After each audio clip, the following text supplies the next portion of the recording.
Oke, baik. Nah, baik.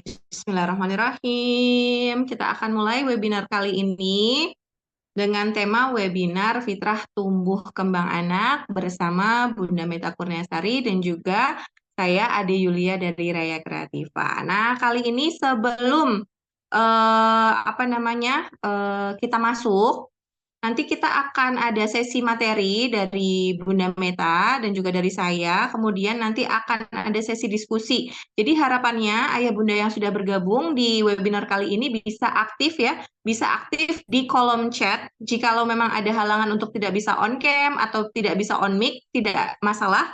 Tapi bisa menyampaikan pendapat, kemudian juga bisa saling berbagi pendapat di kolom chat. Jadi kolom chat akan selalu kami buka sehingga ayah bunda bisa langsung menanggapi ataupun memberikan pertanyaan apabila dalam penyampaian materi ada hal-hal yang ingin ditanyakan. Begitu nggih, ayah bunda semua, salam kenal. Ini ada Pak Naim dari Kalibagor, ada Bunda Kisti dari Bandung, ada juga Bunda Norma dari Bekasi. Baik, salam kenal semuanya. Kita akan masuk ke materi pertama dari Bunda Meta Kurniasari terlebih dahulu. Monggo, Bun. Langsung ya Mbak Dea.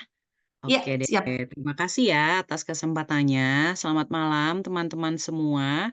Eh, izin mengawali kegiatan pada malam hari ini untuk mendoakan teman-teman semua dengan mengucapkan salam. Assalamualaikum warahmatullahi wabarakatuh. Waalaikumsalam warahmatullahi wabarakatuh. Ya, alhamdulillah ya. Semoga ayah bunda dan teman-teman di sini semua dalam keadaan sehat, sehingga sama Allah di apa ya, diberi kekuatan untuk terus belajar ya. Hari ini kita memohonkan kepada Allah agar diberi pemahaman, diberi paham gitu ya. Oke. Hari ini saya akan sharing tentang eh, fitrah tumbuh kembang anak gitu ya, sesuai dengan judul buku jurnal yang sebulan lalu berarti ya Mbak Ade ya, aku dan Mbak Ade buat gitu.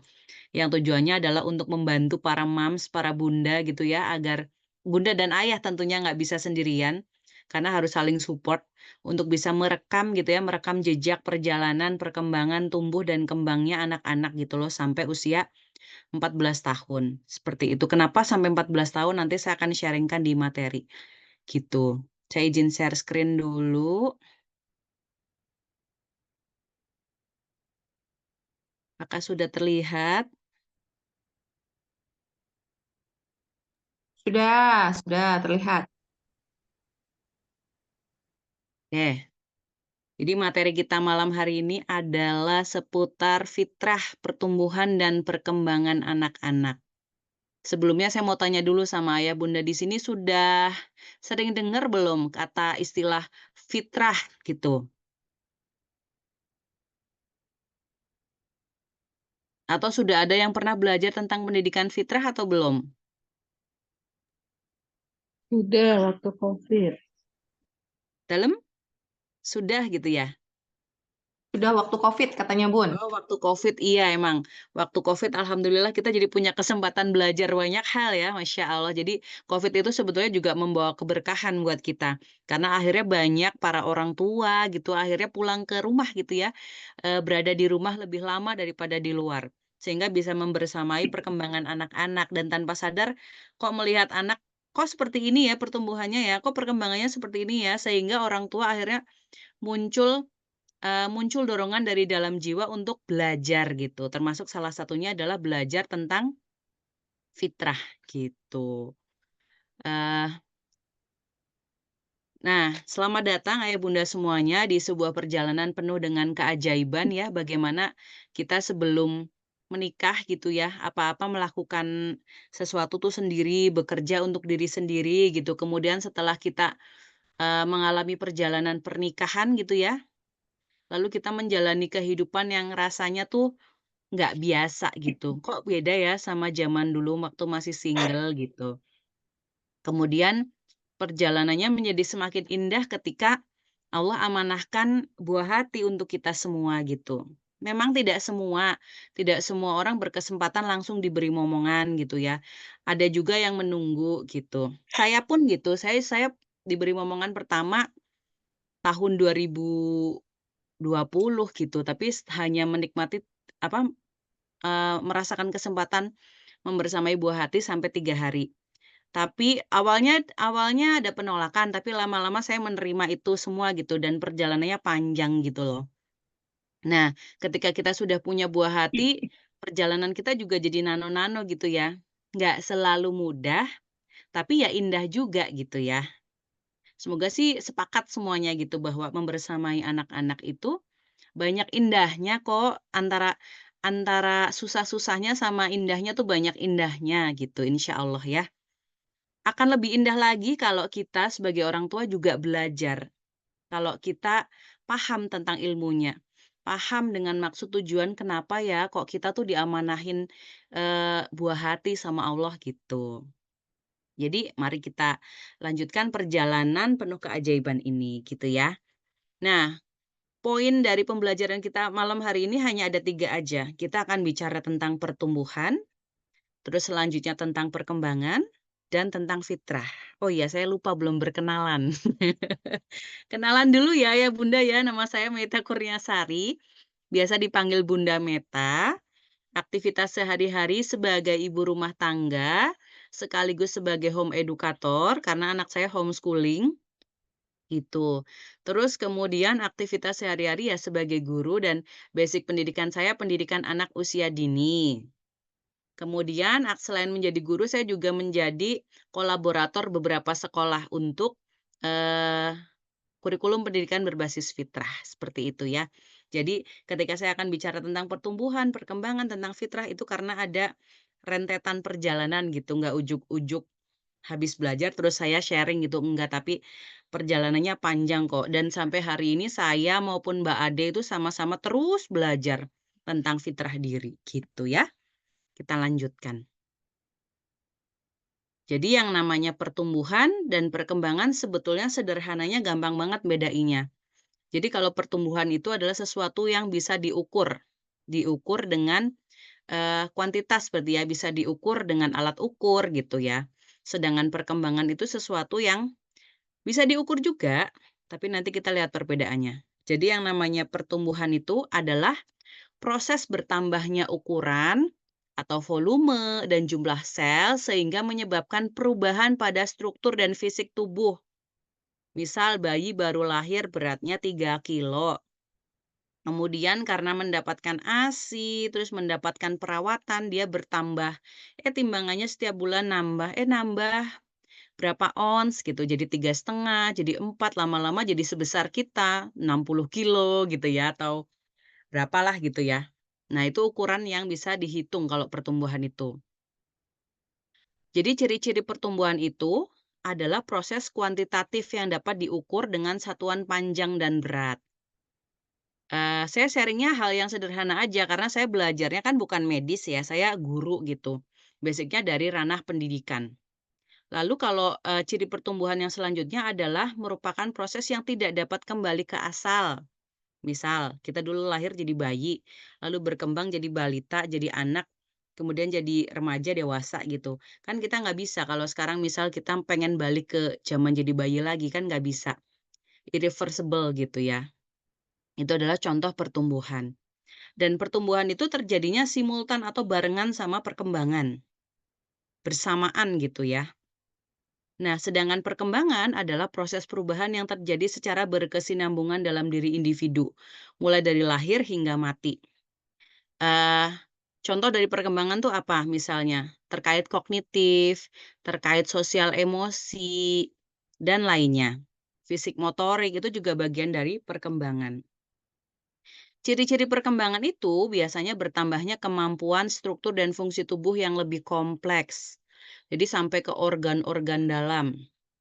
Kemudian perubahan yang bersifat itu kuantitatif dan kualitatif. Jadi tetap ada hitungannya tapi juga kualitatif gitu. Perubahan yang terjadi pada perkembangan itu hasil dari proses pematangan. Pematangan otak, pematangan sel, dan lain sebagainya.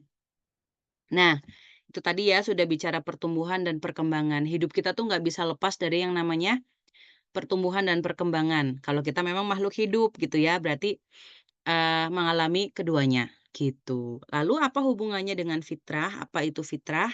Sederhananya kalau saya cerita tentang fitrah anak itu laksana benih, seperti sebuah benih yang Allah amanahkan kepada para petaninya. Petaninya itu siapa? Petaninya yaitu ayah dan bunda, orang tua, sepasang.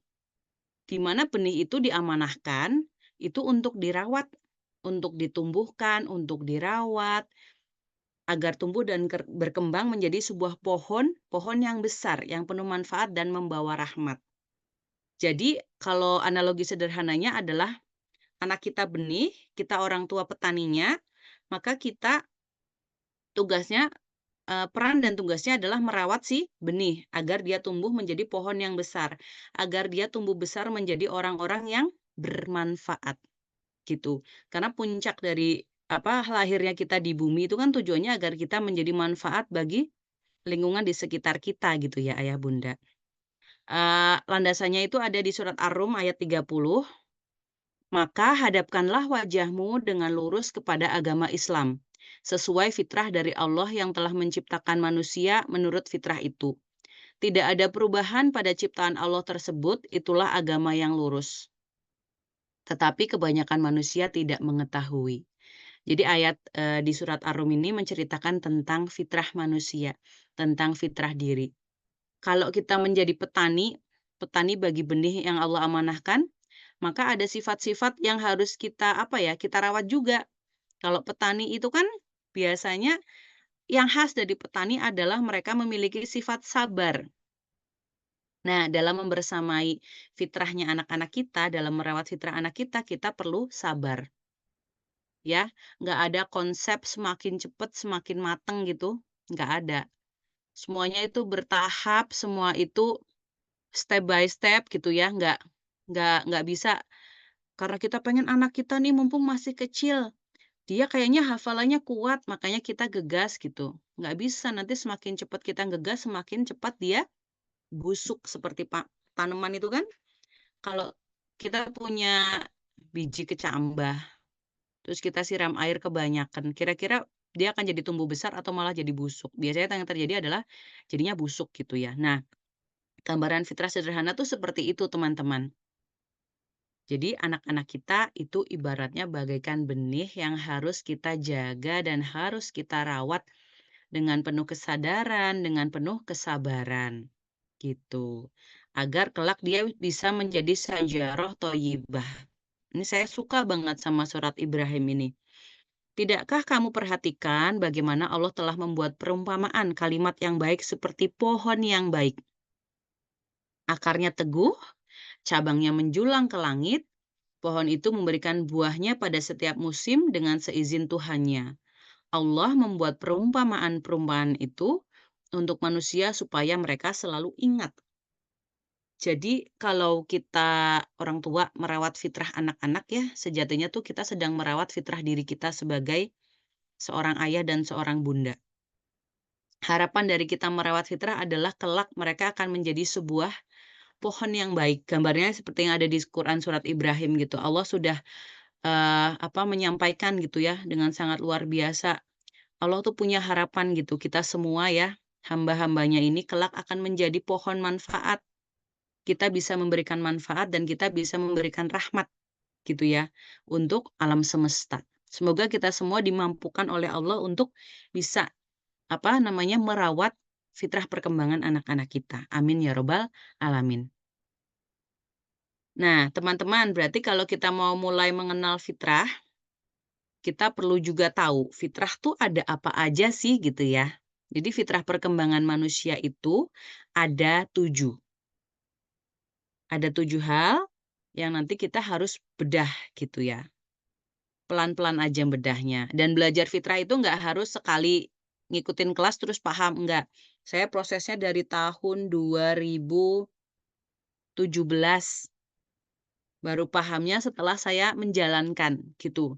Jadi kayak beli buku fitrah itu, saya dulu beli buku Fitrah Based Education-nya Ustadz Haris Santosa Allahyarham itu tahun 2015. Saya baru baca itu di 2017. Jadi bukunya saya pinjamkan dulu gitu ya, karena nggak mudeng-mudeng. Kemudian pas praktek, mungkin Mbak Ade juga sama ya? Nggak langsung paham ya? Gitu. Terus kemudian baru setelah saya, menikah, terus kemudian setelah punya anak gitu ya, baru kemudian praktek. Nah, ternyata untuk belajar fitrah itu nggak bisa sekedar baca, tapi emang harus praktek, menjalankan dalam kehidupan keseharian kita, gitu teman-teman. Dan, fitrah yang paling utama, yang pertama adalah fitrah keimanan, ya. Fitrah keimanan, di mana golden age untuk fitrah keimanan anak-anak itu ada di usia 0 sampai 6 tahun. Di mana mereka sedang ada di masa-masa yang sangat abstrak, sangat imajinatif, gitu. Ini pertama kali saya belajar juga agak bingung ya, karena saya dulu kan belajarnya PAUD ya, di mana saya belajar psikologi gitu. Dijelaskannya adalah bahwa ketika anak-anak itu belajarnya harus sesuatu yang real, harus sesuatu yang konkret. Tapi ternyata di Al-Quran itu dibedah ketika membahas fitrah keimanan itu, anak-anak justru ada di fase yang sangat abstrak. Karena, golden age keimanan itu bicaranya tentang keyakinan. Anak-anak itu sama Allah sudah diinstal fitrah keimanan dan golden age-nya di usia 0 sampai 6. Jadi dia punya imajinasi yang sangat luar biasa dan mampu menggapai hal-hal yang sama logika tuh nggak nyampe gitu. Nah, iman kan kayak gitu ya, sesuatu yang kayak kalau di logika kan, ini gimana sih, banyak pertanyaan gitu. Nah, buat anak-anak, anak-anak itu sangat yakin, sangat percaya dengan adanya Allah gitu. Makanya untuk mengenalkan fitrah keimanan kepada anak-anak itu, yang dibutuhkan apa? Jangan logika dulu, tapi yang dibutuhkan adalah keyakinan terlebih dahulu. Saya ini lagi murojaah lagi, belajar lagi sama Ustadz Aat. Saya sedang ikut kelasnya Ustadz Aat tentang, pendidikan anak usia dini. Itu panjang pertemuannya 20 pertemuan dan itu membahas keimanan tuh kurang lebih 4 pertemuan sendiri gitu. Karena begitu luar biasanya gitu kita berada di zaman saat ini yang seperti tidak peduli dengan yang namanya keimanan, gitu. Jadi modal untuk, merawat fitrah keimanan adalah orang tua dulu. Orang tua punya keyakinan bahwa, anaknya itu juga sangat yakin terhadap Allah gitu. Caranya dengan apa? Dengan mahabbatullah, dengan mengenalkan cinta kepada Allah, bukan bicara syariat terlebih dahulu, bukan bicara, "Nak, kamu hafalan. Nak, kamu udah adzan," gitu ya misal nih. Ada banyak cerita gitu ya, teman-teman saya juga ada. Jadi ketika dia masih, usia usia dini lah, 4 tahun gitu, adzan subuh karena pengen anaknya jadi ahli ibadah, subuh-subuh itu udah diangkat dari tempat tidur, digendong, dibawa ke masjid. Eee, Ternyata kalau untuk anak-anak usia dini kan memang mereka belum saatnya untuk disyariatkan ya. Jadi ibaratnya kalau anak usia dini tuh ibaratnya mereka tuh kayak masih lagi ngumpulin nyawa gitu. Lagi ngumpulin nyawa gitu. Nah, sama orang tua karena saking kepengen anaknya ndang soleh, akhirnya digegas. Diangkut aja gitu, masih kondisi tidur dibawa ke masjid. Itu salah satu hal yang juga sebetulnya itu mencederai fitrahnya, gitu. Karena anak-anak itu kan yang namanya ruh itu ditiupkannya perlahan gitu. Dan anak-anak belajarnya juga perlahan. Kesadaran mereka itu kan dibangunnya perlahan, nggak kayak kita manusia dewasa. Nah, anak-anak usia 0 sampai 6 kuncinya adalah bagaimana kita menanamkan keyakinan bahwa Allah itu indah, Allah itu dekat dengan kita, Allah ada di sekitar kita, dan Allah maha baik kepada kita. Jadi goals dari fitrah keimanan anak usia 0 sampai 6 adalah bagaimana membuat anak-anak semakin jatuh cinta kepada Allah. Bukan bagaimana seorang anak jadi ahli ibadah, belum. Terlalu dini. Tapi bagaimana membuat anak-anak itu selalu jatuh cinta kepada Allah. Contohnya gini, "Nah, alhamdulillah hari ini Bunda dapat rejeki nih. Tadi Mamang Sayur bawain ikan lele kesukaanmu," gitu. Alhamdulillah, ya ini rejeki dari Allah, kita bisa makan ikan lele hari ini. gitu. Itu bentuk menanamkan keimanan. Jadi ikan lele ini hadir bukan karena si mamangnya ya, tapi karena ada Allah yang mendatangkan ikan lele ini melalui mamang sayur gitu. Alhamdulillah hari ini kita bisa makan sayur gitu. Terus misal contoh lagi, Bun, gimana ya cara ngajarin anak usia dini agar bisa berdoa misalnya? Kita nggak perlu yang ngajakin, yuk kita berdoa, nggak perlu. Sebagai orang tua kita cukup mencontohkan aja, setiap akan melakukan apapun kita baca doa dengan keras, kalau memang anaknya masih usia 0-6.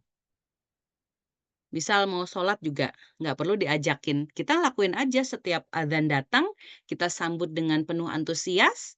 Kalau bapak-bapak misalnya berangkat ke masjid gitu dengan penuh semangat, anaknya pasti akan nututin gitu. Ikut ayah gitu. Ayah mau kemana? Mau ke masjid, mau ikut. Iya aku mau ikut. Walaupun di sana nanti dia main-main gitu. Pun bundanya. Ketika azan terdengar gitu, langsung menghentikan aktivitasnya lalu ambil air wudhu gitu. Nah, anaknya pasti kalau melihat, anak tuh melihat teladan yang paling dibutuhkan. Dan untuk anak-anak usia dini 0-6 tahun bicara fitrah keimanan belum saatnya diadabkan ya, Bu. Gitu. Pengadaban itu nanti kalau sudah masuk usia 7 tahun di mana sudah mulai ditetapkan aturan tuh umur 7 tahun. Jadi kalau fase umur 0-6 tahun tuh benar-benar fase fase mereka jadi raja seperti yang disampaikan sama Ali bin Abu Thalib. Mereka itu bagaikan raja. Kalau raja berarti kita apakan? Kita manjakan gitu. Kita apa? Kita layani gitu. Makanya kalau di apa namanya, anak usia dini, peran orang tua atau guru di sekolah TK itu bukan guru, tapi pengasuh. Yang dibutuhkan anak-anak usia 0-6 tahun adalah diasuh. Kapan mereka belajar mandiri? Nanti kalau sudah 7 tahun mereka udah auto akan mandiri. Kadang yang jadi khawatiran orang tua kan, jangan digendong terus, jangan dituntun terus, nanti nggak mandiri-mandiri gitu. Padahal yang namanya anak, Allah tuh udah install fitrahnya gitu. Udah Allah install fitrah, nanti mereka akan mulai bisa mandiri itu mulai umur 7 tahun. Dia akan mulai belajar aturan kalau sudah 7 tahun. Jadi kalau anak-anak di usia 0-6 tahun aktivitasnya apa? Hal-hal yang spontan. Hal-hal yang, apa namanya, nggak terstruktur gitu, ngikutin apa senangnya anak, gitu. Saya aja kaget waktu belajar ini tuh kaget gitu, karena saya biasa jadi guru TK gitu ya, biasa membuat kegiatan tuh rigid, pagi ini, terus ini, gitu. Nah, ternyata buat anak-anak tuh nggak gitu. Buat anak-anak tuh mereka senang belajar yang bebas. Dan kalau misal kita ngelihat ada anak usia dini, misal kita nemuin anak usia dini ya, anak kita masih 5 tahun. Kok sukanya misal diberi mainan malah dibongkar atau dihancurkan gitu ya, di mata kita itu penghancuran, padahal di mata anak-anak dia sedang explore, gitu. Jadi ada fase negativistik memang saat mereka masih usia 0-6 dan itu wajar, dan itu dimaklumi. Karena memang mereka masih kesadarannya belum utuh, gitu. Ya, jadi kunci fitrah keimanan itu ada di usia 0-6.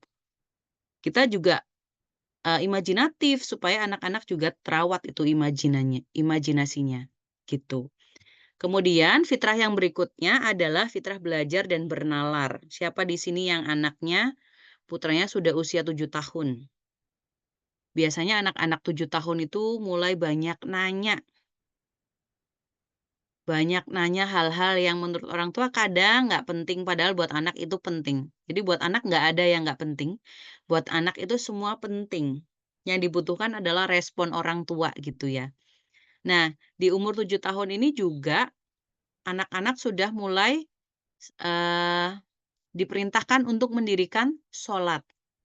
Fase latihan ya, dirikan sholat gitu. Jadi umur 7-10 tahun adalah fase latih sholat. Yang namanya orang lagi latihan itu kan nggak langsung sempurna ya. Angot-angotan, itu pasti datang angot-angotan gitu. Jadi tugas kita adalah bagaimana ketika sedang melatih anak-anak ibadah, itu kita juga sabar gitu, tapi tetap harus menegakkan gitu.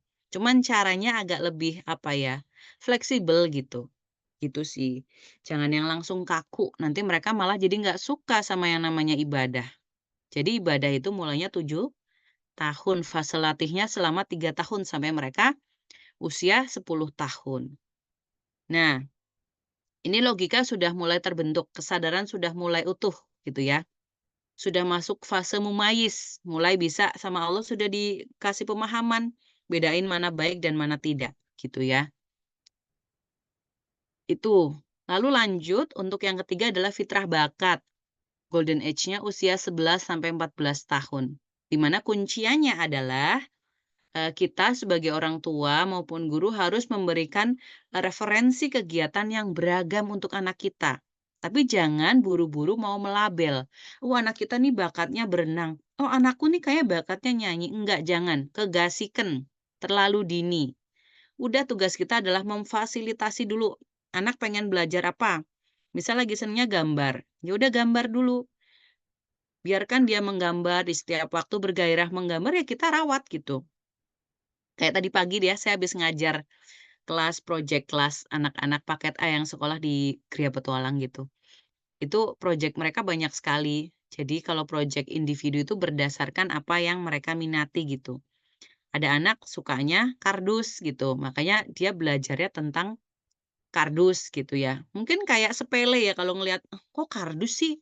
Kok belajar pakai kardus sih?" gitu. Padahal dari ide kardus itu dia punya ide mau bikin mainan gitu loh. Nah, itu salah satu juga cara merawat fitrah bakat dengan melakukan project-project. Atau misal batu, ada yang projeknya batu gitu loh. Kok bisa projeknya tentang batu gitu loh. Ya mungkin selama ini sama kita orang dewasa yang namanya batu tuh ya diinjak aja gitu nggak ada apa ya, minat untuk mengamati gitu ya. Nah, ini anak-anak tuh punya minat untuk mengamati batu. Karena dia sering mengamati batu yang ada di sekitar. Dia pengen tahu batu-batu ini tuh ada namanya nggak sih? Kalau di buku ada nggak sih gitu, batu ini tuh jenis apa gitu. Nah, ketika seorang anak punya minat, lalu sama orang tua diakomodir, maka itu akan menjadi salah satu bibit bakat yang kelak akan dia gunakan ketika dewasa sebagai bentuk kontribusi kepada umat gitu, gitu. Jadi kunciannya adalah banyak melakukan aktivitas yang berulang-ulang, banyak ketemu orang gitu ya. Kita fasilitasi kita, apa namanya, temani, gitu. Hadir dan temani, gitu. Karena banyak yang hadir misalnya ya, banyak yang menemani tapi nggak hadir. Nah, saya sering ngamatin Mbak Ade nih. Mbak Ade salah satu orang tua yang ketika lagi membersamai anaknya berkegiatan, itu hadir dan menemani. Jadi nggak cuman, apa namanya, hadir datang gitu ya, nganter, tapi juga nemenin ketika anaknya butuh butuh respon dari orang tuanya, gitu. Itu bagus banget. Gitu ya. Lalu yang selanjutnya adalah fitrah individu dan sosial. Kalau fitrah individu dan sosial, itu juga ada tahapannya. Yang namanya fitrah individu itu, golden age-nya juga di usia 0 sampai 6 tahun.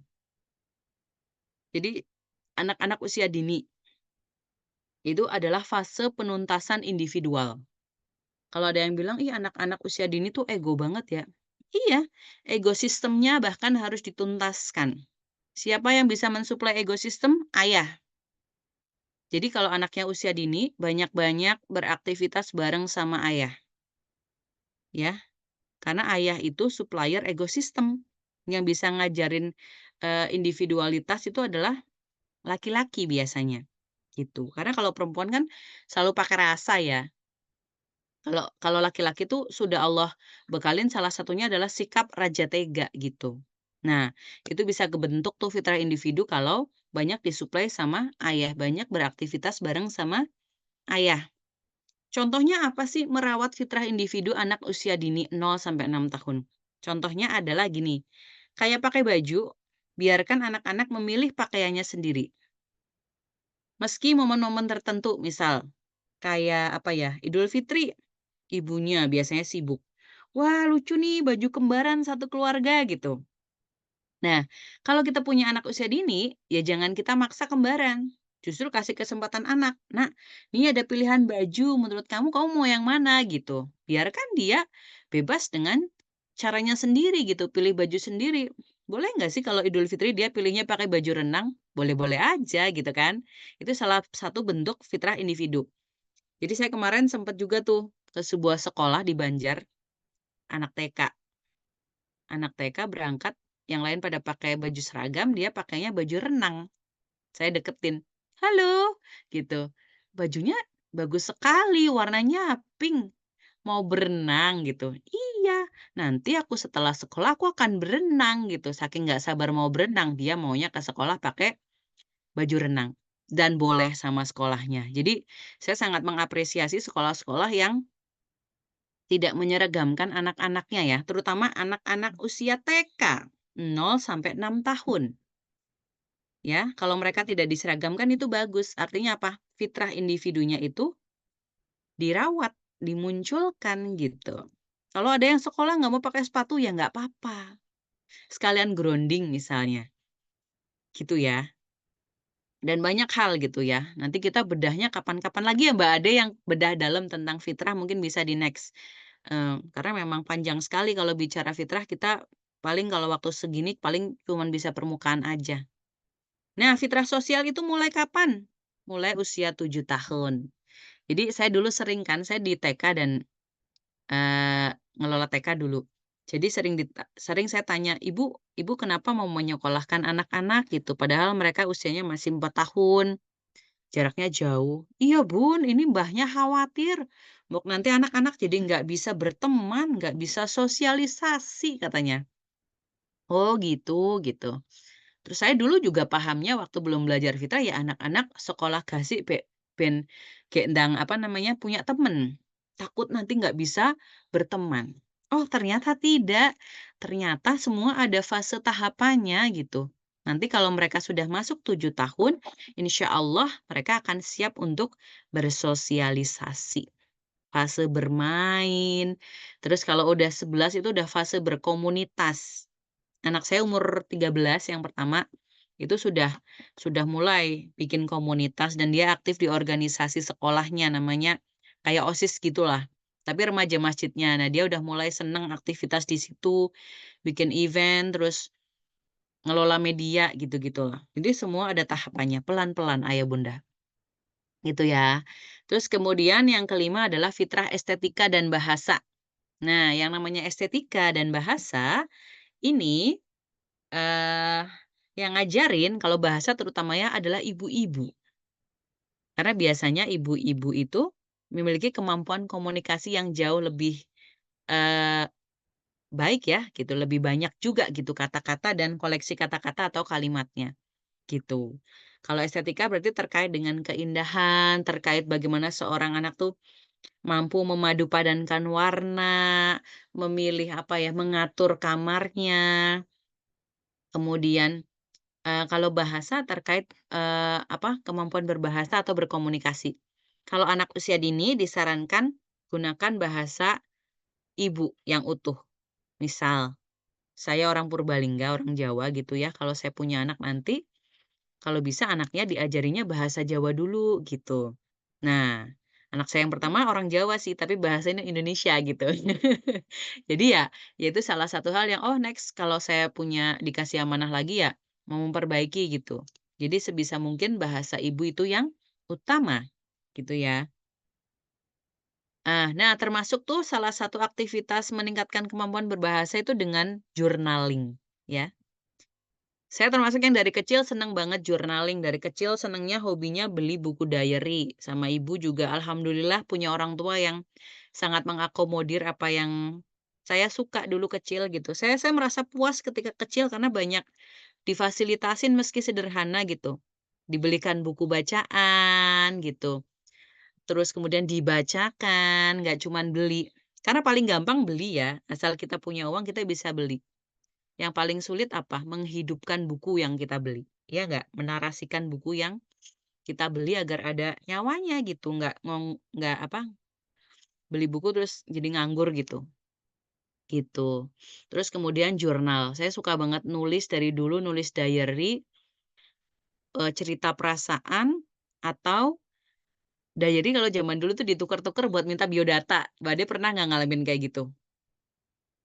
Ya, atau buat nulis lirik lagu kalau saya tuh dulu suka kayak gitu juga. Jadi ternyata hal kayak gitu tuh sangat membekas hingga hari ini gitu. Bahkan ibu saya kalau lagi beres-beres, lemari gitu ya, suka cerita, "Ini diary-mu zaman dulu masih ada," gitu. Jadi kenangan, apapun semua terekam di buku gitu, alhamdulillah. Itu salah satu merawat fitrah estetika dan bahasa anak.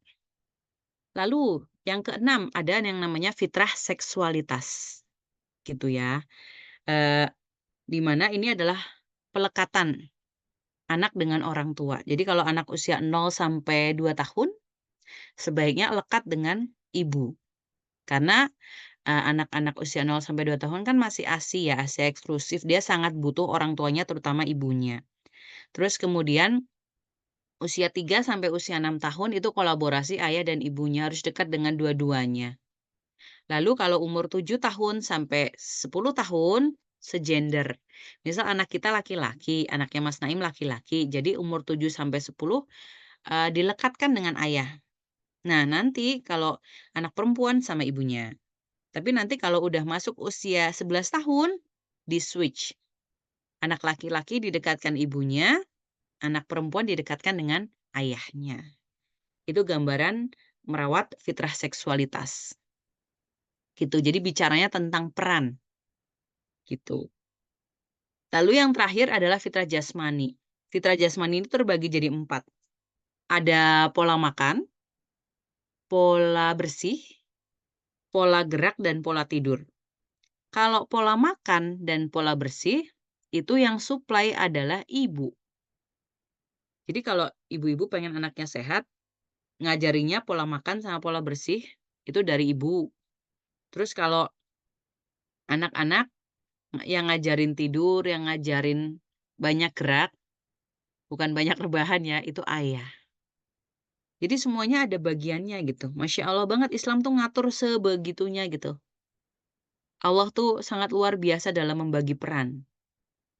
Jadi itu ya ada 4, fitrah jasmani itu ada 4.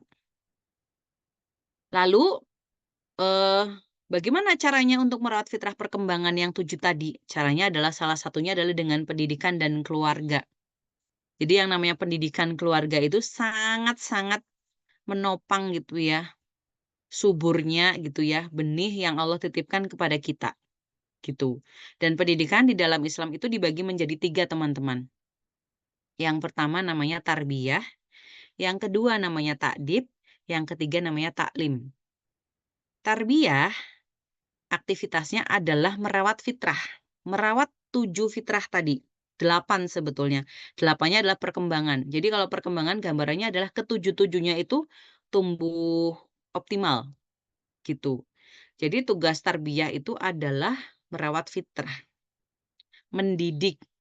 Gurunya namanya murabbi. Siapa murabbinya? Murabbinya adalah orang tua. Bisa diganti nggak, Bun? Nggak bisa. Tarbiyah itu fix. Hanya yang bisa melakukan adalah orang tuanya sendiri.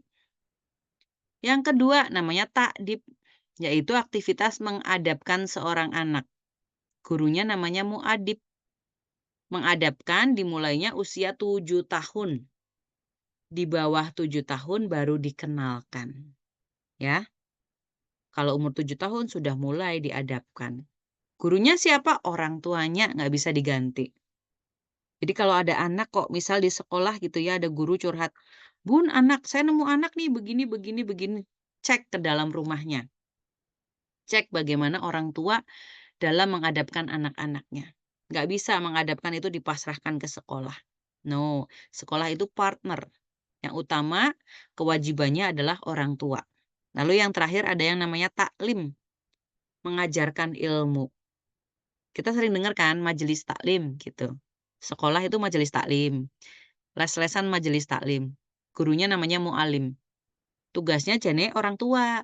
Tapi karena di realita kehidupan itu kan nggak bisa ideal gitu ya. Kita butuh bantuan orang lain. Misal kayak saya, anak saya senang robotik tapi saya nggak bisa ngajarin, maka saya taklimkan, cari tempat les yang bisa mengakomodir ilmu robotik. Gitu ya. Jadi ketiga hal ini harus dipahami gitu ya Bunda. Nah, lalu ini berkaitan dengan fase perkembangan anak dalam Islam. Kenapa kok saya dan Mbak Ade bikin buku jurnalnya usianya 0 sampai 14? Karena rata-rata kalau di psikologi kan golden age itu anak usia dini 0 sampai 6 tahun gitu. Kok ini bikin catatannya sampai 14 tahun gitu. Nah, kami mengacunya kepada fitrah, fase perkembangan anak dalam Islam. Di Islam tuh fase perkembangan yang disebut anak tuh dari usia berapa sampai berapa. Landasannya adalah di doa untuk kedua orang tua. Bismillahirrohmanirrohim. Robbi firli wali walidayya warhamhuma kama robbayani shoghiro. Ya Allah, ampunilah dosaku dan dosa kedua orang tuaku. Sayangilah mereka sebagaimana mereka menyayangiku. Dulu pahamnya menyayangiku. Padahal arti kata robbayani itu asal katanya dari kata tarbiyah yang artinya mendidik. Artinya doa ini tuh doa bersyarat gitu. Kalau kita mau dapat doa tersebut ya, agar doa itu sampai kepada kita sebagai orang tua, maka ada syaratnya. Syaratnya adalah kita mendidik anak-anak kita langsung dengan tangan kita, gitu. Sampai apa? Ya tarbiyah, takdib, taklim, gitu. Kita didik sendiri. Kecuali fase taklim ya, ketika ada hal yang kita nggak bisa, kita boleh outsource gitu, kita boleh menitipkan, gitu. Kama robayani shoghiro, gitu. Di waktu aku kecil. Nah, di waktu kecil itu ternyata rentangnya adalah di usia 0 sampai 14 tahun, gitu. Jadi itu landasannya teman-teman. Jadi yang disebut fase 0 sampai 6 disebutnya fase pralatih. Kalau di lembaga sekolah biasanya preschool. Preschool aja itu sebetulnya di usia yang 5 ya, 5, 6. TKB itu preschool sebetulnya. Di bawah TKB itu sebetulnya mereka main-main, bener-bener main, pure main gitu. Gitu.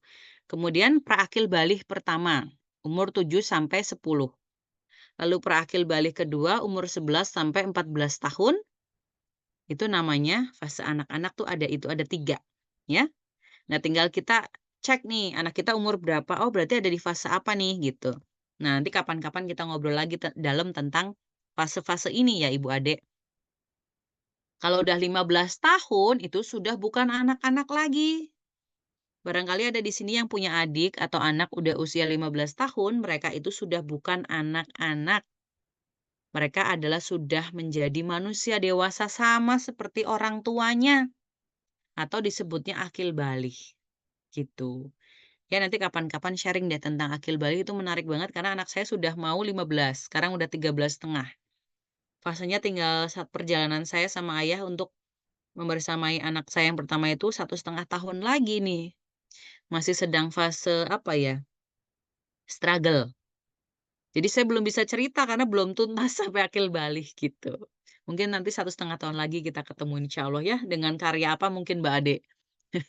Mungkin Inara pas juga mau masuk fase-fase prakil balih kedua ya, gitu. Nah, teman-teman, dalam hadis nih, Tirmidzi kalau nggak salah, Rasulullah bersabda, "Sesungguhnya yang pertama kali diciptakan oleh Allah adalah al-qalam."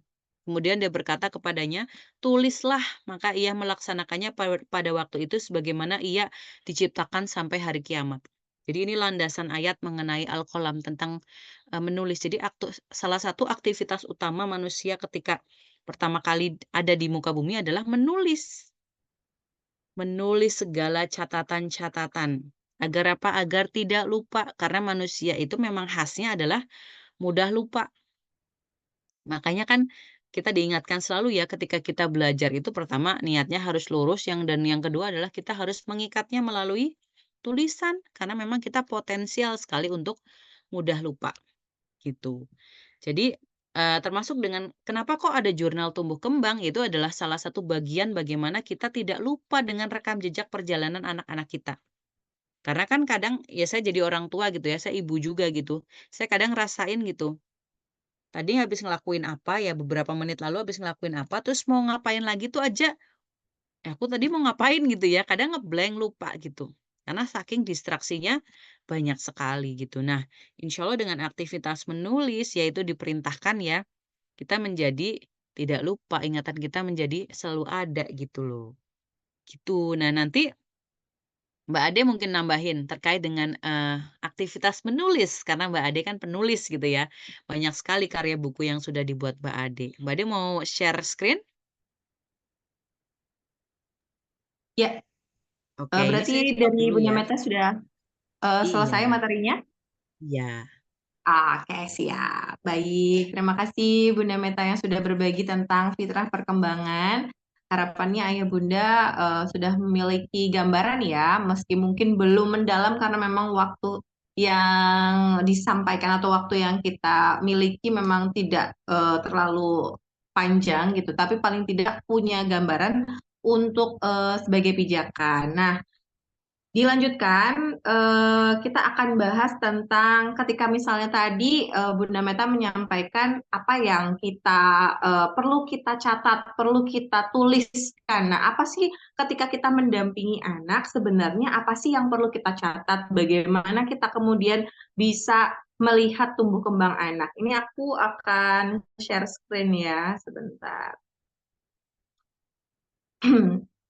Nah, jadi tadi ada teman-teman yang baru bergabung juga ya. Sebelumnya saya sampaikan dulu tentang Jurnal Tumbuh Kembang Anak. Jadi saya dan Bunda Meta 1 bulan yang lalu ya menerbitkan, menulis sebuah buku bertitel Jurnal Tumbuh Kembang Anak. Ini harapannya akan membantu orang tua untuk bisa melihat, memantau tumbuh kembang anak dan juga perkembangan dan fitrah perkembangan mereka dan kemudian bisa mencatat seperti apa sih perkembangan-perkembangan yang terjadi. Nah, bagaimana saat kita mendokumentasikan sebenarnya seperti apa sih tahapannya? Kita akan bahas ya sedikit ya sebelum nanti kemudian sesi tanya jawab. Oke. Berikutnya kita akan bahas tentang mengapa penting untuk mencatat perkembangan anak. Nah, kenapa sih kita harus mencatat gitu ya? Kalau misalnya dulu waktu masih sekolah mungkin ada yang suka menulis diary kayak Bunda Meta. Saya juga iya, waktu kecil memang senang nih nulis-nulis, sampai kalau misalnya sekarang udah besar, pulang ke rumah orang tua kadang suka nemu, ya buku diary dulu. Nah, ketika melihat itu saya jadi teringat lagi memori-memori dan kenangan. Nah, terus kemudian kenapa kalau misalnya kita sekarang menjadi orang tua, apa sih pentingnya mencatat perkembangan anak? Kadang-kadang sebagai orang tua itu waktu terasa begitu cepat berlalu. Tiba-tiba kok anaknya udah gede. Tiba-tiba anak kita tuh udah sebentar lagi balik. Tiba-tiba oh anak kita bentar lagi udah mau misalnya sekolah atau mondok begitu ya. Nah, khawatirnya ternyata ada hal-hal yang ternyata kita lewatkan dalam proses tumbuh kembang mereka. Nah, maka dari itu kita penting sekali untuk mencatat perkembangan anak. Kenapa? Ini kita jadi bisa memantau pertumbuhan dan perkembangan anak secara konsisten. Jadi kemudian ketika kita mencatat, itu kita bisa melihat apakah tumbuh kembang anak kita itu sudah sesuai dengan tahapannya atau belum. Terus kemudian mengidentifikasi kebutuhan khusus atau masalah perkembangan sejak dini. Jadi kadang-kadang ada mungkin di tengah-tengah kesibukan kita sebagai orang tua, kadang ada hal-hal yang terlewat sehingga kita tuh tahu-tahu masalahnya sudah besar begitu ya. Padahal ketika kita mengamati, rajin mencatat, kita bisa mulai mengidentifikasi sejak ada potensi atau masalah itu mulai begitu. Terus kemudian ketika kita mencatat perkembangan anak juga, ini kita akan membantu orang tua dalam memberikan dukungan yang tepat sesuai dengan tahap perkembangan anak. Jadi ketika kita sudah mengidentifikasi ini, catatan-catatan itu akan membantu kita kira-kira tuh anak tuh lagi butuh apa sih gitu ya. Jadi kalau misalnya nanti aku akan kasih contoh ya yang disesuaikan dengan jurnal seperti apa. Nah, kita lanjut dulu deh. Nah, apa kemudian manfaat dari mencatat perkembangan anak? Dari mencatat, ini kita bisa menemukan refleksi dan evaluasi. Jadi memudahkan orang tua dalam memantau tumbuh kembang dan deteksi dini masalah. Kemudian membantu dalam evaluasi metode pengasuhan dan pendidikan yang kita gunakan. Jadi kita sebagai orang tua itu kan terus belajar.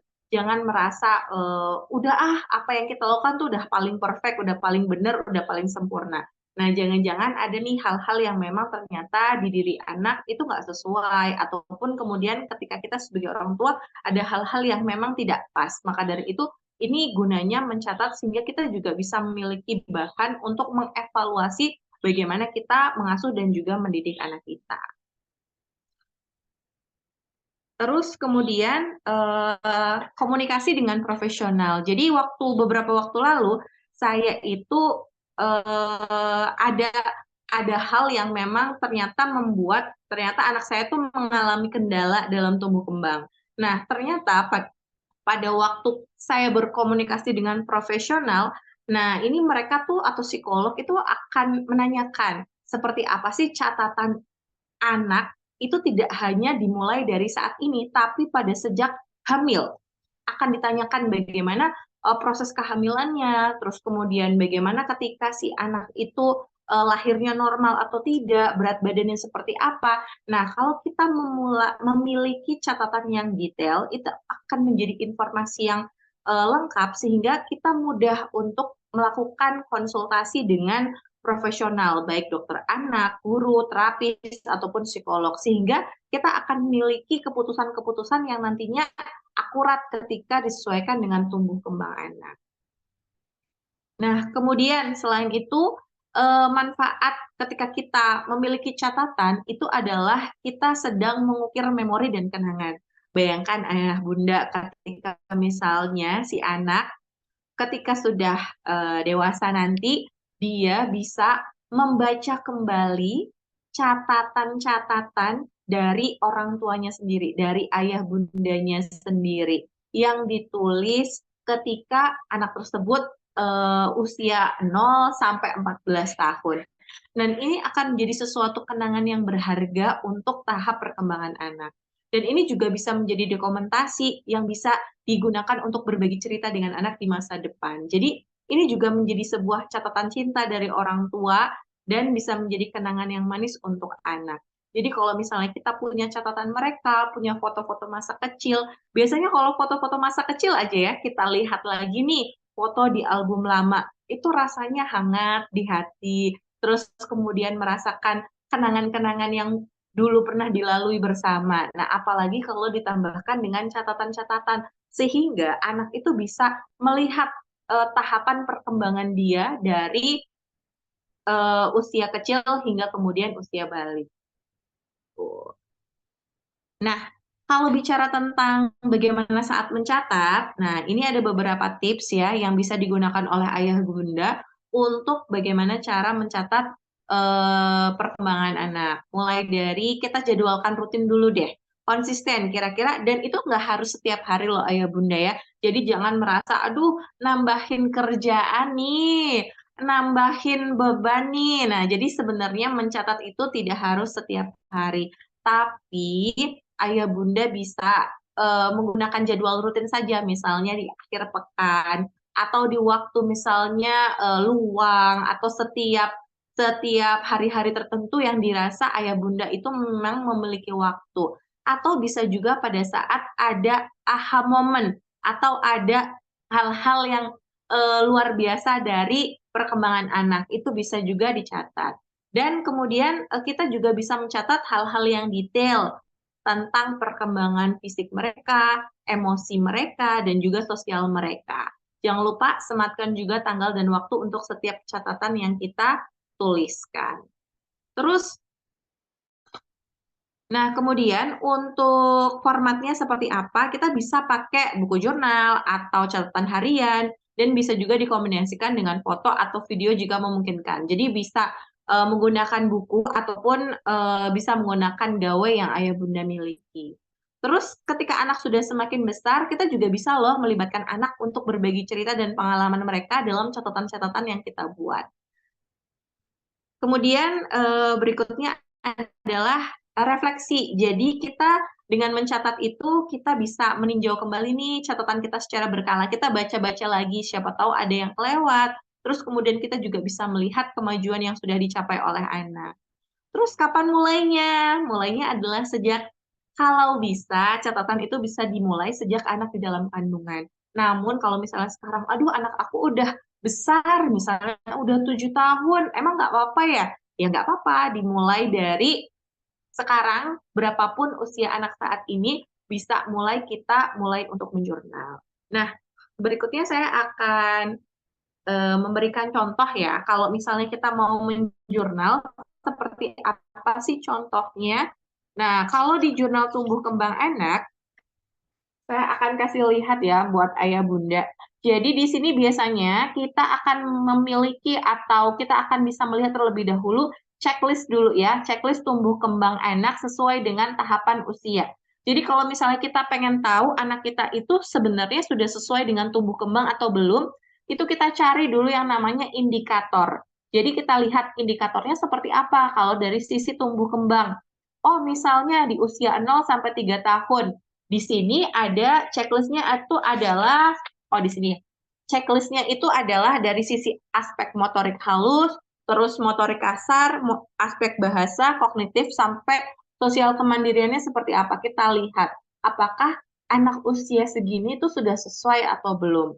Nah, setelah itu, ketika kita sudah tahu dasar pijakan kita dengan melihat checklist indikator, kita bisa lihat, oh ternyata tumbuh kembang anak aku tuh sudah sesuai dengan apa yang sesuai dengan tahapannya. Barulah kemudian kita tulis seperti apa kondisi anak kita saat ini. Terus kemudian pada saat itu kira-kira ada nggak sih stimulasi-stimulasi yang bisa kita lakukan kalau ternyata tumbuh kembang anak kita itu belum sesuai. Nah, ini bisa ada contoh-contoh stimulasi yang bisa ayah bunda lakukan ketika misalnya, oh anak aku ternyata perlu distimulasi di bagian ininya ya. Ini saya kasih contoh misalnya nih untuk anak usia 6 sampai 9 bulan.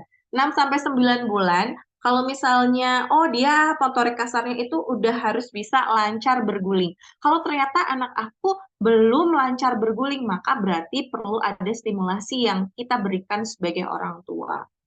Nah, dalam jurnal tumbuh kembang ini, saya dan Bunda Meta itu juga mengkombinasikan tidak hanya dari aspek tumbuh kembang yang kita bisa lihat dari sisi psikologis aja, tapi itu juga dikombinasikan dengan fitrah tumbuh kembang anak.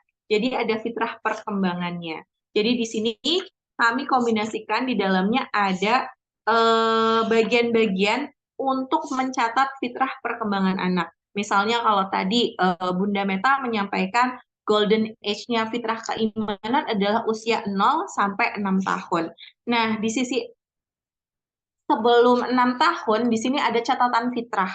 Jadi kita sebagai orang tua juga mencatat bagaimana fitrah perkembangan anak kita. Seperti apa kondisi fitrah perkembangan fitrah keimanannya. Dan di sini juga disampaikan ada beberapa cara yang bisa dilakukan untuk menumbuhkan fitrah keimanan tersebut, mulai dari dialog iman, membacakan buku cerita Nabi, lalu kita juga menunda bercerita tentang kiamat dan neraka yang bisa mendatangkan ketakutan, lalu kemudian bisa menceritakan banyak hal yang indah tentang kebenaran. Jadi kita tumbuhkan cintanya dulu. Nah, ketika kita sudah melakukan itu, apakah bagaimana sih perkembangan fitrah keimanan anak kita? Nah, itu bisa kita catat. Jadi yang pertama adalah tipsnya, ayah bunda lihat dulu pijakannya seperti apa, indikatornya apa. Seperti tadi, indikator di tahap tumbuh kembang bagaimana, kalau di fitrah perkembangan bagaimana. Setelah itu kita lihat kondisi anak kita. Apakah ada hal-hal yang perlu kita stimulasi, apakah ada hal-hal yang memang perlu kita kejar, atau ada hal-hal yang ternyata, oh ini masih kurang nih. Nah, kalau begitu kita catat terlebih dahulu, lalu kemudian langkah berikutnya adalah kita melakukan stimulasi. Setelah melakukan stimulasi, next-nya apa? Apakah ada perkembangan? Apakah ada hal-hal yang perubahannya seperti apa? Itu salah satu tips ketika mencatat perkembangan anak ya ayah bunda, sehingga setiap tumbuh kembang anak kita itu terdokumentasikan. Dan di jurnal tumbuh kembang anak ini memang mencakup untuk anak usia 0 sampai 14 tahun. Jadi ketika misalnya sekarang usia anak-anak di usia 7 tahun, nggak apa-apa, mulai dulu aja dari usia 7 tahun, nanti kemudian sebelum 7 tahunnya kita ingat-ingat kembali seperti apa catatan atau seperti apa kondisi anak kita sebelum 7 tahun. Begitu. Begitu Bunda Meta untuk kaitannya tentang menjurnal ya, tentang mencatat. Jadi pelan-pelan aja ayah bunda. Dan kalau misalnya ayah bunda menggunakan jurnal tumbuh kembang itu insya Allah akan jauh lebih mudah ya, karena sudah ada panduannya, sudah ada guidance-nya. Oke, berikutnya kita akan bahas pertanyaan-pertanyaan yang sudah masuk ya, Bunda Meta ya. Iya, siap. Banyak kayaknya ya. Oh, iya, saya akan bacakan satu persatu nih. Ini dari Ayah Khalil Amri. Selamat malam, saya ayah 3 anak, usianya 7 bulan, 4 tahun, dan 8 tahun. Saya ingin menjadi pendidik yang baik untuk anak-anak saya, namun kami terpisah jarak dan waktu karena harus bekerja di luar kota. Bagaimana mendidik anak sesuai fitrahnya, namun bagi kami yang tidak bisa bertemu setiap hari karena terpisah jarak dan waktu. Saya bertemu mereka 2 hari dalam seminggu, itulah kesempatan saya untuk quality time dan mendidik mereka. Terima kasih. Silakan, bisa dijawab Bunda Meta. Oke, iya, siap. Terima kasih Ayah Holil. Masya Allah ya. Eh, saya sih senang banget ya kalau zaman sekarang tuh karena saking informasi tentang parenting tuh sangat mudah dia dapat gitu ya. Jadi semakin banyak para ayah yang mulai semakin melek gitu ya, semakin sadar tugas mendidik keluarga gitu. Karena memang tugas utama pendidikan itu bukan ada di ibu sebetulnya, tapi justru di ayah sebagai desainer pendidikan keluarganya gitu. Nah, terkait dengan kasus yang dialami sama Ayah Holil, ada kok contoh-contohnya di Al-Quran. Contohnya siapa? Ayah Ibrahim. Ayah Ibrahim kan LDM, tuh gitu. Dan ayah-ayah yang lain banyak sekali gitu. Gimana tuh kalau misalnya ayahnya jauh, tapi pengen anak-anak tumbuh fitrahnya bagus? Caranya adalah ayah di setiap momen berkumpul sama keluarga, maka ayah menghadirkan diri gitu ya, menghadirkan jiwanya secara utuh untuk membersamai mereka. Insya Allah orang tua, para ayah yang hadir secara utuh benar-benar mau merespon apapun yang dilakukan sama anak, itu akan sangat mudah lekat sama batinnya anak-anak gitu. Sebetulnya kunciannya adalah di mana bagaimana seorang ayah mampu mengikat batin dengan baik dengan anak-anaknya. Kuncinya dengan cara apa? Ngobrol. Ngobrol juga bukan asal instruktif ya, tapi ngobrol, interaksi 2 arah, kemudian kita menyentuh, kita banyak memeluk gitu. Insya Allah anak-anak akan selalu merasa walaupun ayahnya jauh, akan merasa hadir gitu, akan merasa, "Oh ada ayah kok," gitu. Gitu, Ayah. Jadi yang penting adalah komunikasi. Jadi kalau Ustadz A tuh punya materi tentang remote fatherhood. Jadi bagaimana kepengasuhan seorang ayah itu remote jarak jauh. Bisa nggak? Bisa.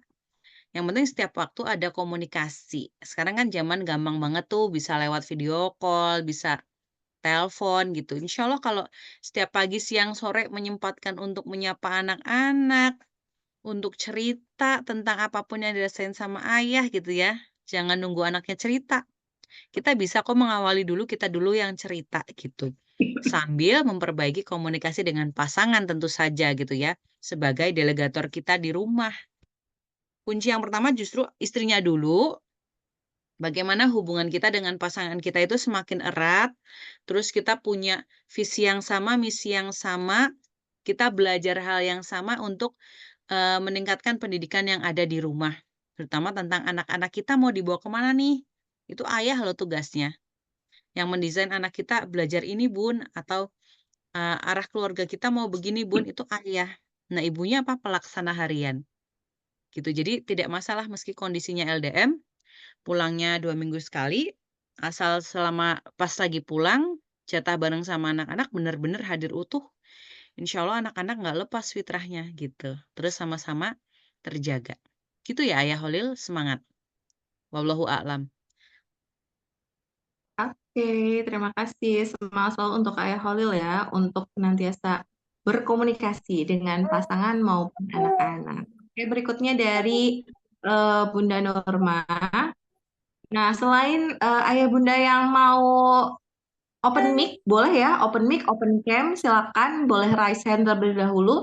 Saya akan bacakan dari Bunda Norma. Assalamualaikum, izin bertanya.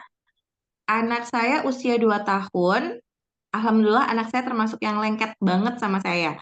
Bahkan saking lengketnya agak susah sama siapapun. Padahal di rumah ada oma sama opanya. Tapi tetap saya yang dicari dan nggak bisa lama-lama tanpa saya. Kalau saya kamar mandi pun pasti jadi harus ikut padahal ditemani oma dan opanya. Jujur saya ada kekhawatiran takut di usia sekolahnya nanti jadi susah membaur dan bersosialisasi. Tapi setelah dengar materi di sini bahwa fitrah sosialnya baru akan muncul di usia 7 tahun, jadi untuk anak saya ini, distimulus apa ya yang diperlukan untuk fitrah sosialnya nanti? Lalu sikap orang tua seperti apa yang bisa bikin rusak fitrah sosialnya? Silakan Bun, kaitannya dengan fitrah sosial. Oke. Ini ngomong-ngomong anak saya juga begitu loh, Bun. Anak saya Iya usia ya, mau tadi 4 mau tahun, ngezoom mau nalarnya 4 ngezoom tahun. masih gendong. Oke, pertanyaannya Begitu, Ibu siapa monggo tadi Bunda. ya? Ibu Norma. Anaknya Bunda udah 2 Norma. tahun. Iya, Ya, Bunda dari Mbak Norma. Norma. Oke, usianya masih 2 tahun, maunya nempel sama ibu.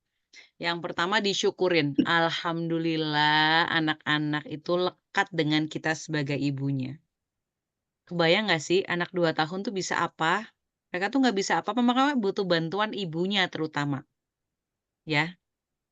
Jadi saya juga dulu pengalaman gitu, sering dengar kalau ada ibu-ibu gendong anak terus sama mbahnya, sama ayahnya suka dibilang, "Itu jangan digendong terus, nanti jadinya kolokan. Itu nanti," kalau orang Jawa bilang mambu tangan gitu ya. Terus, "Kapan nanti dia nggak jadi mandiri-mandiri?" Gitu. Nah, Bun, ternyata ya setelah saya belajar fitrah di Al-Qur'an, terus belajar fitrah keimanan gitu ya, ternyata fase-fase anak usia dini ya mereka benar-benar kayak yang disampaikan sama Ali bin Abu Thalib. Mereka itu bagaikan raja. Tugas perawatnya adalah melayani, benar-benar melayani, fase memanjakan, tuntaskan kemanjaan untuk anak-anak. Ya, sampai usia 6 tahun, tuntaskan kita itu memanjakan mereka. Tidak apa-apa, gitu. Agar mereka ketika kelak tidak menjadi manusia dewasa yang manja. Jadi manjanya itu dituntaskan ketika mereka masih usia 0 sampai 6 tahun, gitu. Waktu masih usia dini. Kalau sekarang masih apa-apa pengennya sama ibu, nggak lama loh, ntar tahu-tahu anak kita udah sekolah. Bener-bener waktu 0 sampai 6 tahun itu pendek. Kalau kita benar-benar menjalani gitu. Nah, kelekatan yang dihadirkan ketika usia 0 sampai 6 tahun itu adalah kuncian, sebetulnya kuncian ketika dia dewasa, dia nggak lepas dari kita sebagai orang tua. Karena yang diingat sama dia adalah kenangan-kenangan indah bareng sama ibunya. Justru kekuatan terbesar mengikat batin anak tuh ketika mereka usia 0 sampai 6 begitu lekat sama anak-anaknya. Jadi jangan khawatir ketika dia masih apa-apa kok ngek gitu ya, nangis, maunya apa-apa sama ibu. Itu waktunya hanya sebentar, dituntaskan, dipuaskan gitu. Bahkan konsepnya gini, mungkin kita pernah ya, dengar ada 10 keterampilan dasar anak usia dini, gitu. Anak usia dini harus sudah mulai bisa memakai baju sendiri atau bisa memakai sendal sendiri gitu. Nah, kalau kita menganggap anak kita bagaikan raja, seharusnya kan dilayani. Kita tuh masih boleh memakaikan dia baju, karena dengan memakaikan baju itu ada bonding. Kita bonding loh, sentuhan tangan kita dengan kulit anak kita, itu menguatkan ikatan batin banget gitu. Memakaikan baju, masih menggendong, masih memeluk, masih mencium, itu yang dibutuhkan anak-anak hanya itu sebetulnya, bukan mainan mahal. Gitu, yang paling mereka butuhkan adalah kelekatan dia dengan orang tuanya. Jadi ketika kita punya anak masih usia dini, ketika nanti kita sudah belajar fitrah gitu ya, kok masih ada yang berpendapat misalnya, "Oh, nanti anaknya nggak mandiri atau manja ya?" Ya kita mau dengerin apa kata manusia atau apa kata Allah gitu. Gitu sih, Bun. Jadi jangan khawatir. Nah, terkait bagaimana untuk, stimulasi sosialisasi mereka ketika 7 tahun. Usia 7 tahun nanti Allah sudah menyiapkan bekal, sudah siapkan bekal fitrah sosial. Nah, salah satu stimulasinya adalah kita sebagai orang tua membangun relasi yang baik dengan anak itu udah salah satu bentuk, stimulasi fitrah sosial. Bagaimana kita bersikap, bagaimana kita bertutur sehari-hari, bagaimana kita meregulasi emosi. Hal itu kan sangat di-capture sama anak-anak, dilihat, didengar ya. Kalau anak usia 0 sampai 2 itu kekuatannya di pendengaran, apa yang dia dengar, ya. Terus kemudian, nah dari hal-hal yang dia lihat, dia rasakan, itulah yang akan jadi bekal dia untuk menghadapi dunia selanjutnya di usia 7 tahun.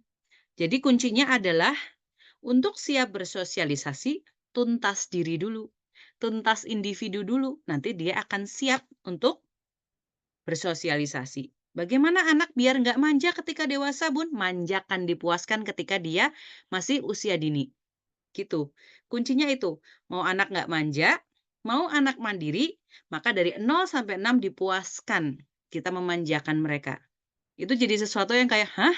Oh gitu ya? Kayak konsep orang tua zaman dulu nggak gitu deh, gitu. Nggak apa, kita belajarnya pelan-pelan, Bun. Saya dulu ingat banget dulu waktu memahamkan anak saya waktu umur 7 tahun, bahwa, "Nak, kamu konsepnya sudah bukan anak-anak yang anak-anak. Kamu adalah anak-anak calon orang dewasa." Itu masuk usia 7 tahun.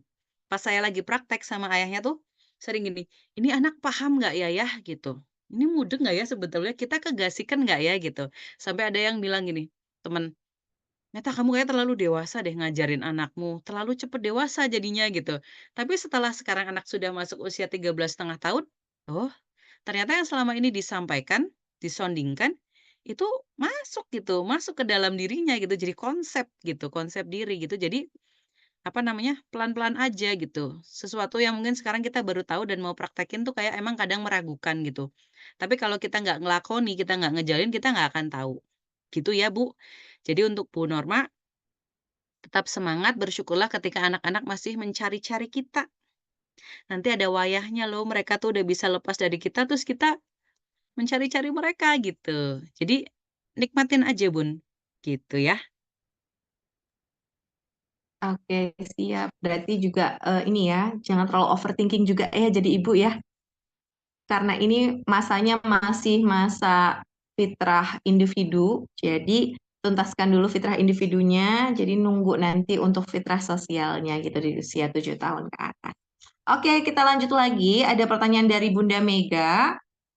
Pertanyaannya ada dua. Yang pertama, jika anak sudah 7 tahun, fitrah keimanan belum kokoh, sehingga diajak sholat masih suka menunda, masih susah diteladankan. Apakah itu wajar? Dan usia berapa anak sudah sholat tepat waktu dan zikir berdoa tanpa harus diminta?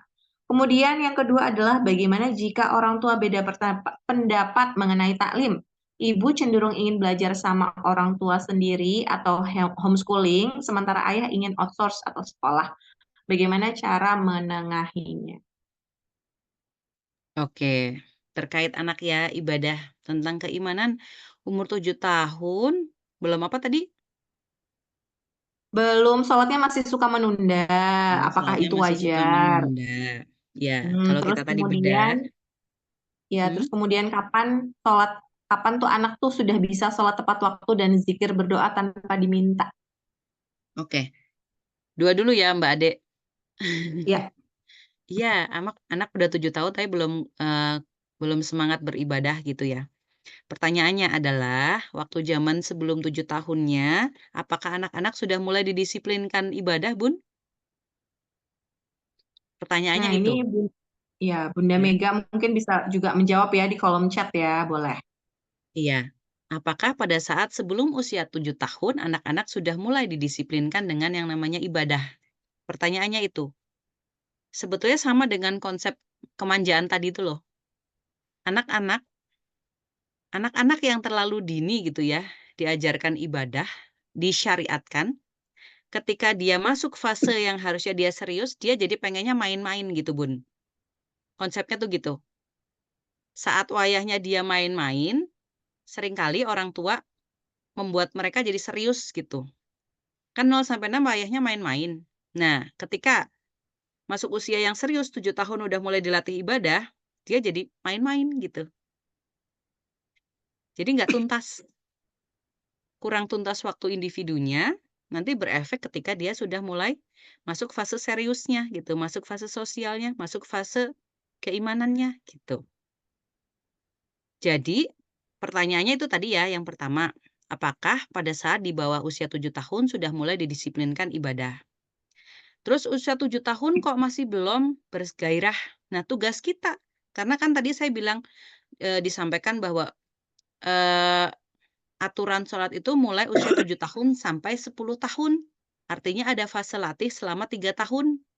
Orang tua melatih anak untuk sholat, untuk melakukan ibadah, ya.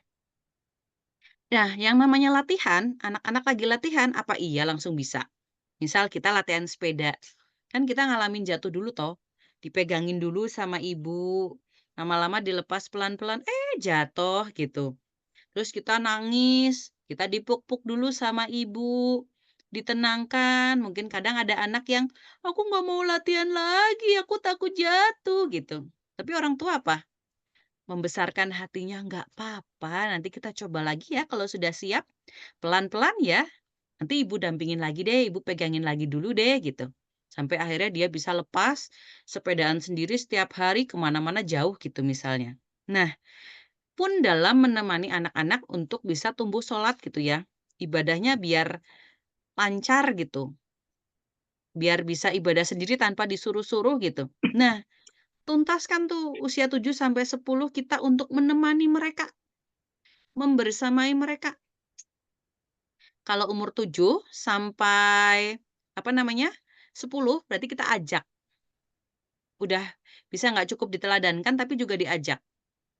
Adzan misalnya, adzan. Terus ayahnya berangkat ke masjid. "Nak, ayo Allah sudah manggil nih, ayah mau berangkat ke masjid, ayo kita sama-sama ke masjid." Jadi diajak. Kalau 0 sampai 6 kita nggak ngajak. 0 sampai 6 cukup kita melakukan, meneladankan. Tapi kalau umur 7 sampai 10 karena fase latihan kita ngajak. Yuk kita sama-sama semuanya ke masjid. Pasti anak akan ikut bersemangat. Karena orang tuanya melakukan. Jadi bukan yang namanya fase latihan sholat tuh nggak yang sekarang kita ngajarin, sekarang ngajarin, terus besok tuh udah khusyuk gitu. Nggak bisa. Anak-anak nggak gitu konsepnya. Bahkan kita yang dewasa aja, ketika mau latihan sesuatu hal, itu butuh waktu. Ya, gitu. Terus terkait bagaimana, kapan sih anak sudah bisa sholat mandiri dan sudah bisa zikir sendiri gitu.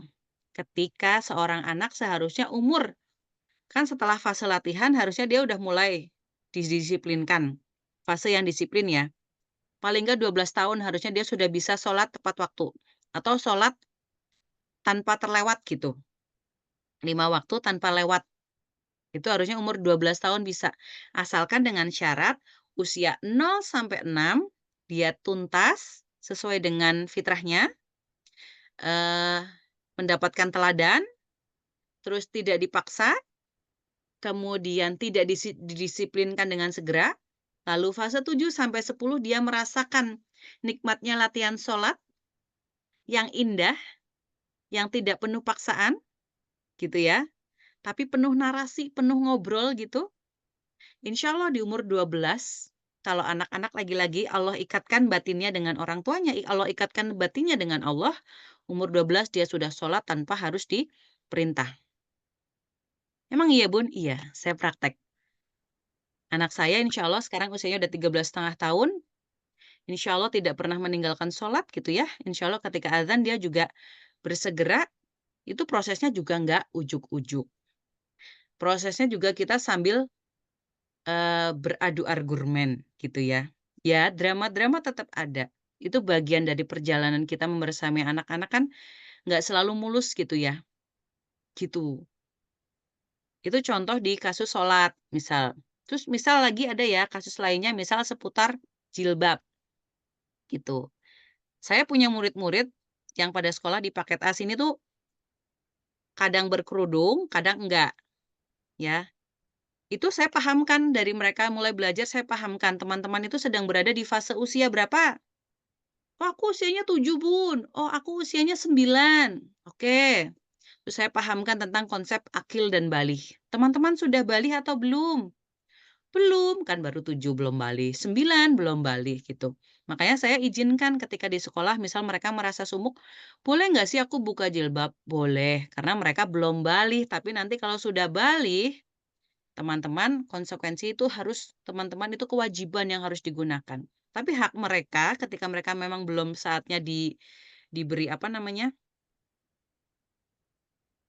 aturan gitu ya, diperbolehkan gitu. Itu salah satu bagian dari menuntaskan fitrah individu. Tapi tetap dikenalkan gitu ya, itu kaitan dengan jilbab misalnya, gitu sih Bun, terkait aturan sholat, jilbab, dan lain-lain.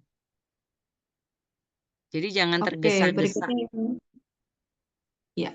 Oke, jangan terburu-buru ya, jangan bergegas. Ini berikutnya Bun, yang bagaimana jika orang tua berbeda pendapat terkait taklim. Jadi ibu cenderung ingin HS, kalau ayahnya inginnya sekolah aja.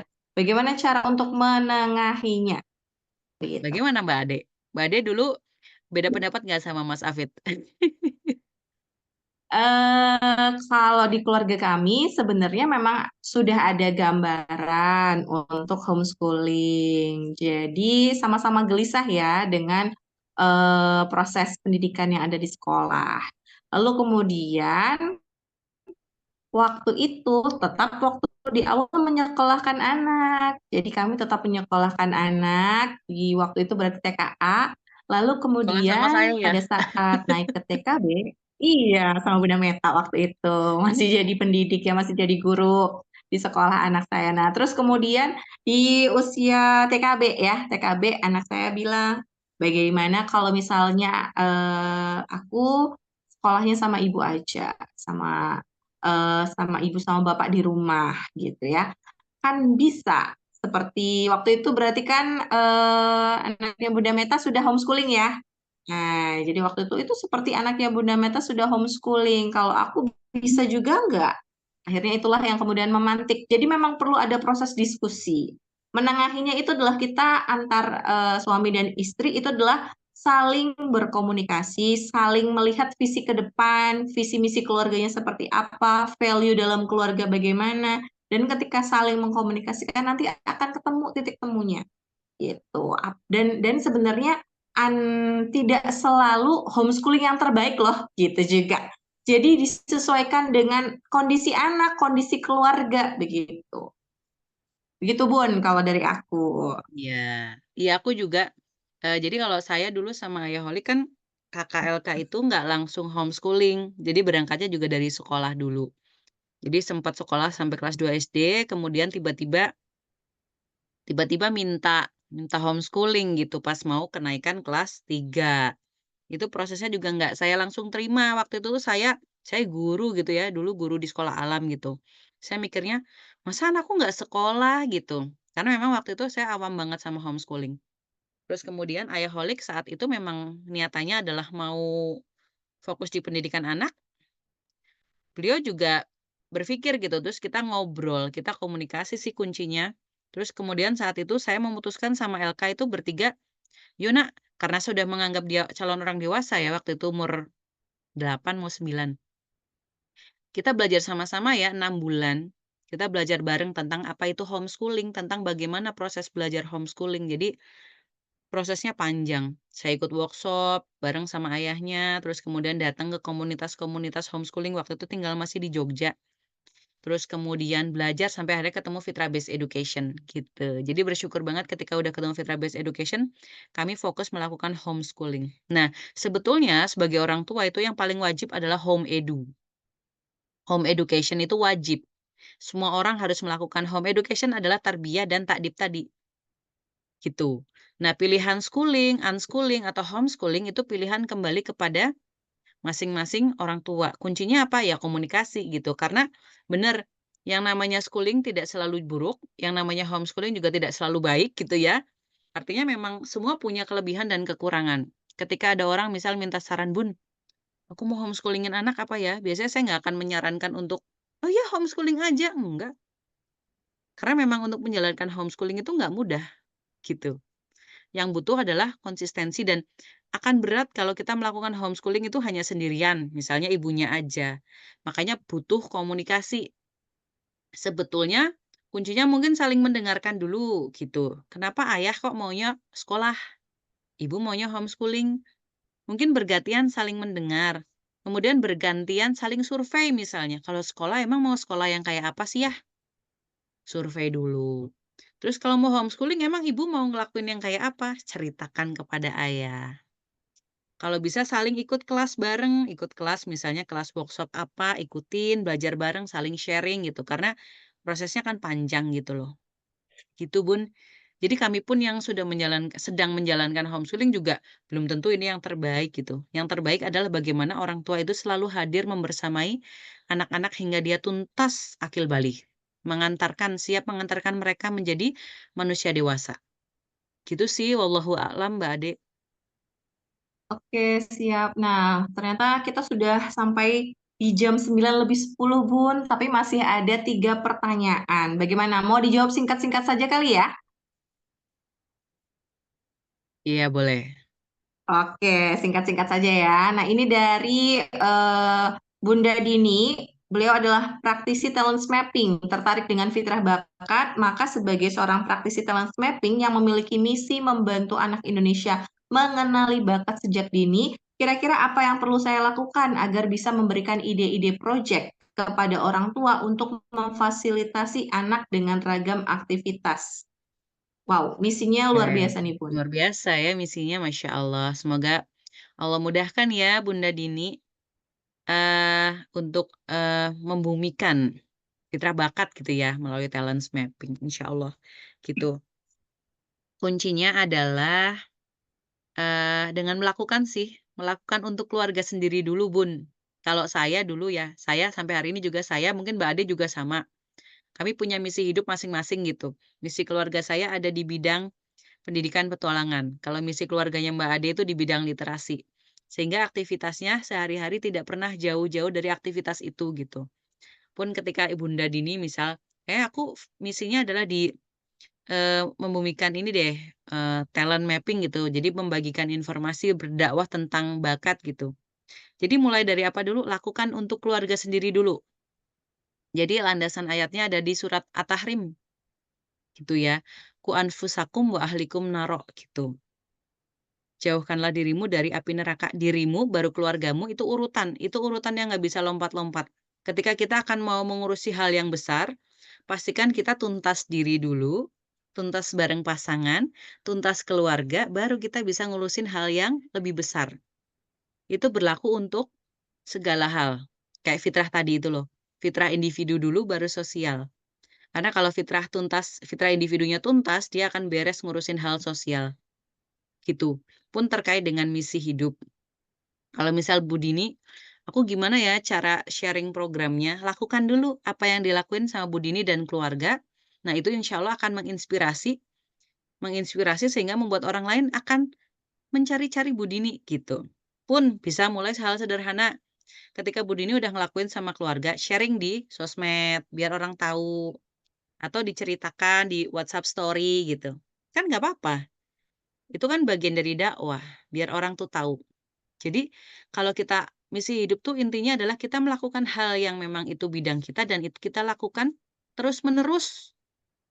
Di jalan sunyi sekalipun kita lakukan terus, tanpa harus menunggu tepuk tangan orang lain, gitu. Kalau kita fokus menjalankan misi hidup, tidak sibuk mencari panggung, insya Allah panggung yang akan memanggil kita, akan mencari-cari kita, memanggil-manggil kita untuk membagikan apa yang memang bisa kita bagikan sebagai bentuk kebermanfaatan. Insya Allah, wallahu alam. Oke, siap. Terima kasih Bunda Oke. Meta. Terus kemudian kita Bu, saya boleh menanggapi? Boleh, Oh boleh. iya, silakan Bunda Eh, Dini. Ya, terima kasih tadi jadi menginspirasi juga. Kebetulan memang lagi nyari-nyari inspirasi buat di keluarga sendiri. Karena kan memang ini baru tahun ketiga saya jadi ibu rumah tangga full time. Gimana atau ada buku atau kelas yang bisa saya ikutin untuk tadi ya project based talent supaya bisa mengasah anak gitu. Oh ya, Hmm, Bunda pernah ikut kasih itu nggak? My Talent, apa? My Talent. Baru dengar. My Oh Talent. ya, ya jadi ada aplikasi yang dibuat Hmm. sama Budina dan putranya dari AB Home. Itu membuat aplikasi talent mapping, tapi untuk Mm-mm. anak-anak. Oh, Budina. Oke, oke. Iya, Budina Syarifah. Nah, silakan ikutin kelas-kelas Budina. Mm-mm. Kemudian kelas-kelas inspirasi, rumah inspirasi juga bagus-bagus itu kok. Ada yang bahas tentang project based learning sendiri gitu. Oh, siap, siap. Hmm. Terima Ya, kasih. silakan MyTalent bisa dikulik karena saya juga pakai, anak saya pakai MyTalent, terus teman-teman di PKBM saya juga pakai MyTalent insya Allah gitu. Jadi di situ ada ininya, Pilihan aktivitas. aktivitasnya ada ya? Iya, Oh, based on siap. talent mapping itu. Siap. Terima kasih. Ya, monggo. Oke, kita lanjut ya di pertanyaan berikutnya dari Bunda Anisatul. Maaf izin bertanya, bagaimana solusi jika orang tua tidak rampung atau tidak sempurna dalam masa perkembangannya? Dan saat anak mulai dewasa sangat terlihat sikap, perilakunya tidak sesuai, khususnya sikap, perilaku, serta agamanya. Begitu, silakan Bunda. Ya, baik. Kalau bicara tidak sempurna, saya juga tidak sempurna, Bun. Mbak Ade juga pasti kita semua tidak ada yang sempurna karena kesempurnaan hanya milik Allah Subhanahu wa taala gitu ya. Jadi sebetulnya kami pun sama-sama sedang berjuang gitu, sedang sama-sama struggle gitu untuk bisa mengoptimalkan fitrah diri gitu. Alhamdulillah kalau kita diberi kesadaran kok aku kayaknya belum tuntas diri, kok aku jadi begini ya, kok aku kayak punya luka gitu ya. Nah itu disadari dulu, diterima dulu, habis itu sambil jalan cari ilmunya. Kira-kira kalau aku mau bicara menuntaskan ini aku belajar ilmu apa ya? Ilmu psikologi misal, psikologi apa ya? Gitu. Nah itu bisa dibedah. Apalagi zaman sekarang kan sosmed gampang banget ya, tapi memang kita harus hati-hati banget sih. Biar nggak asal asal masukin apa, nggak asal menginput informasi gitu. Kita juga harus melakukan proses berpikir dan lain-lain gitu. Artinya ya, kalau kita misal belum sempurna hari ini, ya mari kita sempurnakan terus-menerus gitu. Bersemangat aja, rayakan hal-hal, apa, progres kita meski sedikit demi sedikit, gitu. Kalau saya biasanya dulu ya pernah punya pengalaman gitu, misal saya merasa diri saya tuh ini kayak bukan aku gitu ya, misalnya aku kayak kehilangan jati diri gitu ya. Saya kembali menulis, saya journaling, sehingga saya bisa mencatat, saya ngobrol dengan diri sendiri. Ngobrol paling gampang dengan diri sendiri itu lewat apa? Menulis, gitu. Nah, tanpa sadar tulisan kita akan dibimbing sama Allah untuk menuliskan apa aja. Jadi kalau mau nulis journaling itu tidak harus terstruktur gitu. Asal kita menyempatkan waktu untuk mulai menulis menggerakkan bolpen gitu ya. Menggerakkan pena, Allah sendiri yang akan bimbing kita mengeluarkan apa yang ada dari dalam. Gitu, Bu. Semangat ya, Bu. Ya, semangat untuk Bunda Anissa karena kita sejatinya selalu untuk senantiasa harus terus belajar ya sebagai orang tua. Karena memang prosesnya masih panjang. Berikutnya pertanyaan terakhir dari Ayah Naim. Materinya bagus Bun, menambah pemahaman baru. Untuk anak saya masih menuju 6 tahun Oktober nanti. Masih seperti raja, selalu minta direspon dan dilayani. Kadang suka minder aja Bun, belum mau ngaji di masjid atau TPQ terdekat masih sukanya main bola atau cari belalang. Dan untuk belajar baca yang pas di umur berapa ya? Gitu. Begitu Bunda Meta. Kita sudah Oh sampai di iya. pertanyaan terakhir. Oke, terakhir ya. Siap. Ya, untuk Ayah Naim, baru usia berapa tadi? 5 ya? 6 Menuju ya? 6. Oh, menuju 6. Nggak apa-apa, silakan menuntaskan fase individualnya kakak gitu ya, Ananda gitu. Tuntaskan dulu. Insya Allah nanti masuk usia 7 tahun dia akan siap kok untuk bersosialisasi. Saya juga pernah ngalamin gitu, ada fase di mana anak saya kok maunya kegiatan bareng saya terus. Eh, ternyata ada fasenya loh, nanti dia akan mau mengikuti kegiatan orang lain tanpa ada kita, gitu. Jadi sabar aja, pelan-pelan aja gitu. Dinikmati dulu ketika anak-anak emang bener-bener maunya sama kita gitu. Kadang kita pengen anak kita ndang ngaji, ndang main sama temen gitu. Kan kita juga bisa jadi ngerjain hal lain gitu ya. Padahal ya anak-anak masih butuh kita gitu. Itu sih. Jadi nggak apa-apa silakan dituntaskan dulu sampai masuk 7 tahun, dituntaskan fitrah individunya. Apalagi sama ayah ya sebagai supplier ekosistem, banyak-banyak dating berdua. Gitu. Terus kemudian, apa tadi, baca. Anak-anak nanti bisa Mm-mm. baca sampai usia kelas 3 SD. Kunciannya sebetulnya bukan di bagaimana teknis membaca, tapi bagaimana anak-anak itu berdaya membaca. Iya kan Ibu Ade? Betul Berdaya membaca sekali. itu bagaimana Ibu Ade? Ini ahlinya literasi nih. Ya, jadi sebelum eh, belajar membaca, ya berarti kita harus ini dulu, apa namanya, kemampuan dasar literasinya dulu dikuatkan. Kemampuan dasar literasi itu apa? Mulai dari anak itu memiliki kemampuan untuk mendengar, memiliki kemampuan untuk berbicara, terus memiliki kemampuan untuk memahami, memperhatikan, dan menggambar. Dan salah satu caranya adalah distimulus dengan kita rajin membacakan buku aja secara nyaring untuk anak. Itu adalah salah satu stimulus biar kemampuan literasi dasar anak itu akan berkembang. Sehingga jangan bergegas buru-buru diajarin alfabet dulu gitu ya. Jadi ada waktunya. Jadi ketika anak usia 7 tahun itu sebenarnya waktu yang paling oke nih untuk anak mulai belajar baca. Tapi sebelum 7 tahun, yuk dikuatkan dulu pondasinya, literasi dasarnya, anak bisa memahami, anak mau mendengarkan, anak belajar berbicara, terus kemudian anak bisa memperhatikan, anak bisa fokus, sehingga ketika sesi belajar bacanya itu dimulai, mereka itu nggak terlalu apa ya berat rasanya gitu, karena memang sudah punya dasarnya. Begitu Bapak Naim. Ada lagi tambahannya Bunda Meta. Oh itu ada di kolom chat. Apakah itu benar aplikasi My Talent-nya yang My Talent Growth? Ada di aplikasi. Sepertinya bukan di aplikasi ya Bun, tapi di website ya. Iya, iya, My Talent Growth. Itu udah Oh, aplikasi, tapi masih di web. oh, oke.